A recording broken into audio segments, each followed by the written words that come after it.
Do we look great? Are we good angle? Hi everybody, welcome back to That Eurovision site. We are still here in London, and I just wanted to say, I think someone knocked on heaven's door and brought Kaleen over to London, and she's joining me for an interview.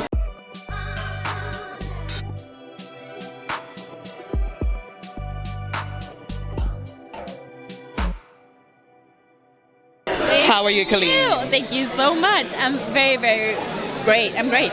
Okay, welcome back to London. Actually, when you were asked, was it just like a yes, let's do it, why not? Of course it was. I was asked in November already, and Kabir approached me because of my, incident that we all remember, to make up for that. And then he also asked me to host, so there was no question, of course. I was gonna say, I think that was it's like, is she gonna perform again? No, she didn't. But okay, you know what? Let's bring her back next year with.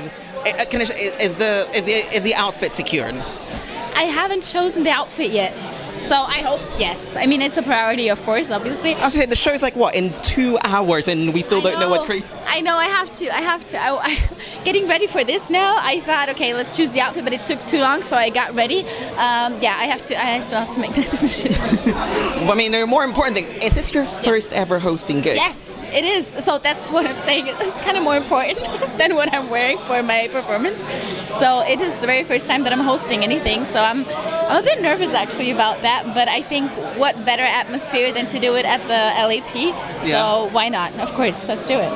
Can I just ask? Obviously, last year you had such a great. I'm assuming you had a fun experience. You brought Austria to the final once again, and we may have a little mishap during the show itself, but I'm guessing that's just exactly. It's just it happened. People remember it. Okay, that might be good, that might be bad. I don't know, but I didn't care about it. My perfect Eurovision moment was done at that moment already, and that's how I remember it. So, yeah.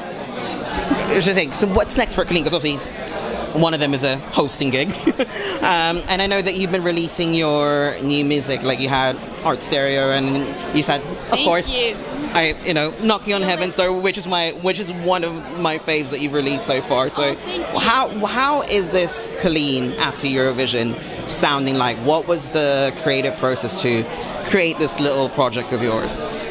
For me, it was very freeing to do that because getting into Eurovision, I always wanted to be at Eurovision. You had to fit into this Eurovision box still. So now after Eurovision, it was okay, what do I want to do? What do I actually want to sound like you say? And so it was very fun to pick songs, to think about things that I want to do now. It was very freeing. So I really enjoyed that process, and I'm so excited about the other songs that are yet to come. Okay, and one final thing, because obviously you're here as a previous representative. Obviously JJ is here. Have you had a chance to speak to him yet? Well, just last week in Amsterdam, a very short conversation while we were getting our food from the buffet. So unfortunately not as much as I wanted yet, because I really want to ask him how is he feeling, knowing how I felt last year. How is everything for you? So my last question to you, one of my last questions to you is that, obviously you've been in that shoes. What advice would you give JJ? Because obviously seeing as if you look at it right now, he's one of the favorites to bring it back to Austria. Yeah. It's what advice would you give him knowing what you know? Well, I know it's probably nice to know that you're a favorite, but to not think about that too much, because that's not why you do it. Of course you do it because you want people to like you, you want to do good, but you don't do it because you want to be a fan favorite. You do it because you love something. You love singing, you love performing. So I think odds are good, but they can also be not good.